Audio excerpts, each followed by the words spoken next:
അൽഹംദുലില്ലാഹില്ലദീ കതബ അലാ ഖൽഖിഹിൽ മൗത വൽ ഹയാത ലിയബ്ലുവക്കും അയ്യുക്കും അഹ്സനു അമല വസ്സലാത്തു വസ്സലാമു അലാ മൻ ലാ നബിയ്യ ബഅദഹു വഅലാ ആലിഹി വസ്വഹാബിഹി അജ്മഈൻ അമ്മാ ബഅദ്. ബഹുമാനാദരവുകൾ നിറഞ്ഞ ഉസ്താദുമാരെ, എൻ്റെ ശബ്ദം ശ്രവിക്കുന്ന മുഅ്മിനീങ്ങളെ, മുഅ്മിനാത്തുകളെ, അല്ലാഹു സുബ്ഹാനഹു വ തആല നമ്മുടെ ഈ ഒരു ഒരുമിച്ച് കൂടൽ ഖബൂൽ ചെയ്ത് അനുഗ്രഹിക്കട്ടെ. മുഅ്മിനീങ്ങളെ, ഇന്ന് നമുക്ക് ചിന്തിക്കാനുള്ളത് മരണത്തെക്കുറിച്ചിട്ടാണ്. മരണം അത് ഒരാൾക്കും ഒഴിവാക്കാനാവാത്ത യാഥാർത്ഥ്യമാണ്. രാജാവിനും ദരിദ്രനും യുവാവിനും വൃദ്ധനും എല്ലാവർക്കും ഒരുപോലെ വരാനിരിക്കുന്ന അനിവാര്യ സത്യം.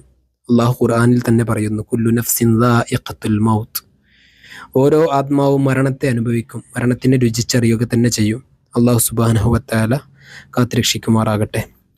മനുഷ്യൻ പല കാര്യങ്ങളിൽ നിന്ന് മനുഷ്യന് ഒഴിവാകാൻ കഴിയും, പല ബാധകളിൽ നിന്ന് ഒളിച്ചോടാനും പറ്റും. പക്ഷേ മരണത്തിൽ നിന്ന് ഒഴിവാകാൻ കഴിയില്ല.